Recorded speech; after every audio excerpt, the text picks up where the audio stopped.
A Mark Brown Arthur chapter book Arthur and the Double Dare. Text by Stephen Krensky, based on a teleplay by Kathy Waugh. For Stephen and Helen Kellogg. Chapter 1. Arthur, Buster, Francine, and the Brain were sitting in the tree house one day after school. They all looked tired, especially Arthur, who was fishing a bunch of papers out of his backpack. "I can't believe how much homework Mr. Ratburn gave us," he said, pulling out one page after another. "I'll never get to watch any TV tonight." "No kidding," said Buster. "Any other night it might not matter so much, but tonight's the final showdown between Dark Bunny and the 60-foot squid." Francine nodded. "Will he or won't he get eaten by a giant clam and get digested by clam juice?" Buster finished for her. The Brain sighed. "And we won't get to see it, not with all this work." "It's so unfair," said Arthur. "Mr. Ratburn gets to make all the decisions himself. Sometimes, I think we should get to decide whether we get homework or not." "Yeah," said Buster. "I like that idea. I like it a lot. I'd like to make that decision all the time." "Which is exactly why we don't get to," the Brain pointed out. "Still," said Arthur, "we should get some choice. One of these days, I'm just not going to do my homework." "Impossible," said Buster. "How could you ever face Mr. Ratburn?" "I don't know," Arthur admitted. He straightened up his shoulders and took a deep breath. "I just wouldn't go to school, maybe. If I'm not at school, I don't have to worry about homework." Francine laughed. "Oh, right. You skip school? Come on, you're too much of a scaredy cat." "I am not," Arthur insisted. "There's not a scaredy cat bone in my body. I could skip school in a minute." He tried to snap his fingers. Like that." Francine snorted. "Oh, yeah? Yeah. Okay, then," said Francine. "I dare you." The other kids gasped. "Wow," said Buster. "She dared you, Arthur." "So?" Arthur shrugged. "It's a dare," said Buster. "Now you have to do it." "No, I don't," said Arthur. "That's silly." "Yes, you do," said the Brain. "It's the rule." "What rule?" "You know," said the Brain, "the rule. I don't make them up, I just call them." "Oh, really?" said Arthur. He turned to Francine. "So just because you dared me, I have to do what you say?" Francine nodded. "And that's true for anyone?" "Yes," Francine said. "Fine," said Arthur. "In that case, I dare you back." Francine jerked back her head. "But you can't just dash." "Oh, yes, he can," said the Brain. "The rule is quite specific on that point." "Well," Francine went on, "well, then I dare Buster." "Me?" Buster's jaw dropped. "How did I get into this?" "It doesn't matter, Buster," the Brain informed him. "Once you're dared, you're dared." "Well, then I dare you, too," cried Buster. Now it was the Brain's turn to look shocked. "This is serious, guys. Very serious." Chapter 2. An hour later, the kids climbed down from the tree house. There had been a lot of arguing and shouting in that hour, leaving both Arthur and Francine with very red faces. But everything was finally settled. Now, as they all gathered at the base of the tree, the Brain held up a map he had drawn of the neighborhood. "Okay," he said. "Here's how we'll do it. Normally, we walk to school in a straight line down Main Street." He traced the route on the map with his finger. But tomorrow we'll each make a right at this bush just after the sugar bowl. That's our rendezvous point. Our what? Asked Buster.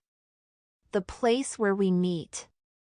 And then, once everyone gets there, we'll turn right again.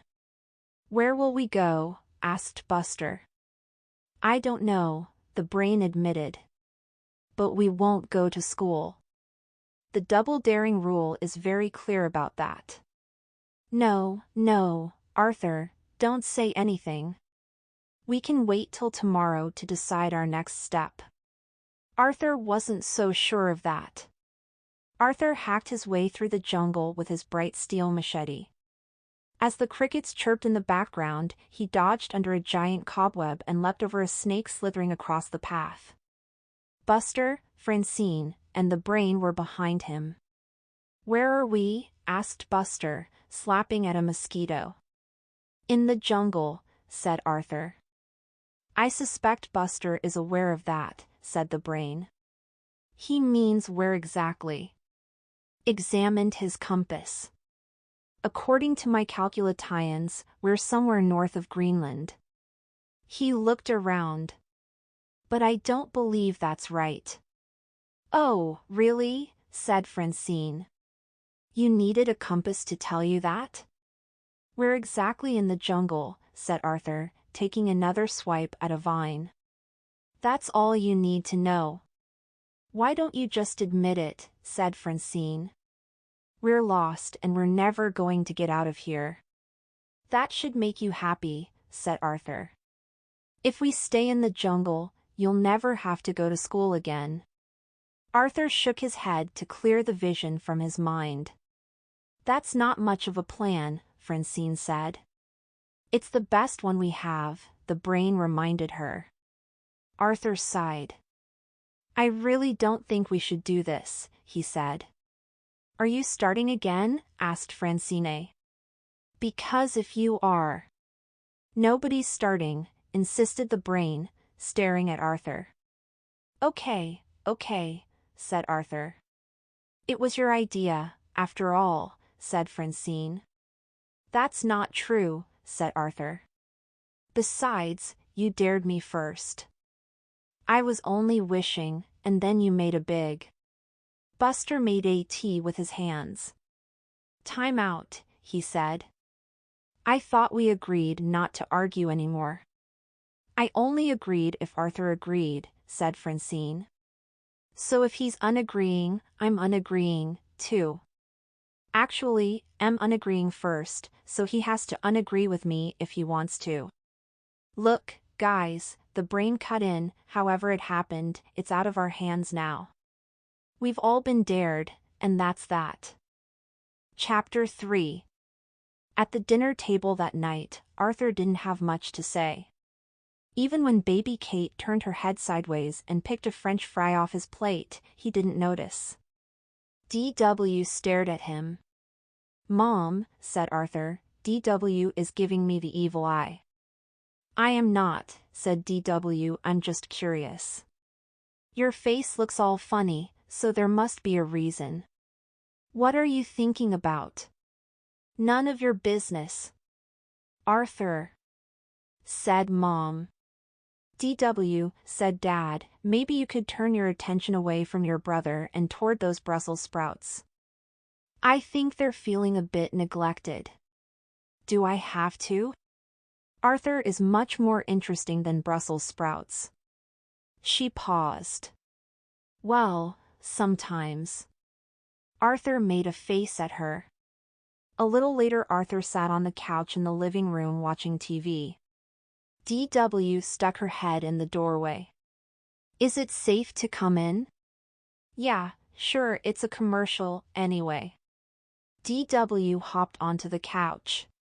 So has the clam eaten Dark Bunny yet? Yup. Was it really disgusting? D.W. asked. I guess so. Good, said D.W. So are you going to tell me what's bothering you? Arthur frowned. Will you quit it, D.W.? I don't look guilty. I didn't say you looked guilty, said D.W.O. Well, that's what you were think ing. I look completely the opposite, completely, not guilty. Mom stuck her head in. Don't you have any homework, Arthur? He shook his head. I've done everything I need to. All right. She gave him a long look. If you need to talk, you know where to find me. Arthur nodded, but he wasn't really paying attention. After sitting for a few more minutes, he went to bed early. However, he had trouble sleeping. No, he mumbled, tossing and turning. Arthur was trapped inside a giant clam. He could barely see out through the curvy opening. Where am I? He asked. Well, you're certainly not at school, are you? Said the evil clam. Its slimy voice, dripping with contempt, seemed to come from everywhere at once. I know, but I want to be. Are we inside a clam? Said Buster, who had suddenly appeared at Arthur's side. Boy, it really stinks in here. Arthur looked at him in surprise. Where did you come from? Don't ask me, said Buster. It's your dream. But I know one thing, I'm leaving. He knocked on the clamshell. Hey you, evil clam guy, let us out. Too late for that, said the evil clam. You took a wrong turn at that bush back there and 100. A wave of disgusting liquid washed over their feet. Yuck, said Arthur. What's that? Buster took a sniff. It smells like clam juice. I think we're being digested, they screamed together. Chapter 4. When Arthur awoke the next morning, he opened his eyes and argh, he cried. There's no need to scream, said DW, who was staring at him from just inches away. It's only me. DW, what are you doing here? It's an experiment. Mom kept calling to you. And you kept not answering. So I thought I would come in and see how many times it took before you woke up. I didn't sleep very well, Arthur mutt-teared. He rolled over to the side of the bed. Now if you've finished experimenting, please get out so I can get dressed. A few minutes later, Arthur came down to the kitchen.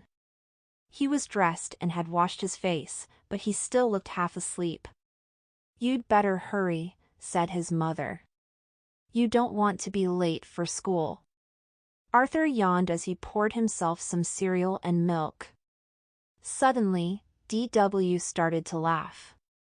The milk had spilled over the edge of the bowl onto the table. Ha, Arthur said grumpily.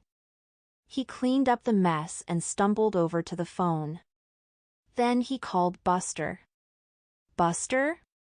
It's me. He yawned again. I can't go through with it. I don't care if Francine did dare me. At home in his kitchen, Buster was yawning, too. I can't go through with it either, he said. I'm so tired I just put some bread in the refrigerator to toast. And it's all the fault of this dream I had. There was this giant clam that told me that if I didn't go to school I'd be digested. And all I know is that when a clam tells you to do something, you do it. That's so weird, said Arthur. I had the same dream. And I. Arthur stopped because he saw that DW was no longer eating her breakfast. She was listening to his every word. Go away, he said. I'm on the phone. It's a free country, said DW. It may be free, but that doesn't mean I won't make you pay later. He cupped his hand over the phone. Buster, he continued in a whisper, can you call everyone and tell them the you-know-what is cancelled? I can't talk any more right now. Can do, said Buster. He hung up and called the brain. Everything's off, he said. I'll explain more at school. Thank goodness, said the brain. I had the strangest dream about this clam. Really? Said Buster. So did I. They compared dreams for a minute. Oh, Buster said suddenly, I forgot.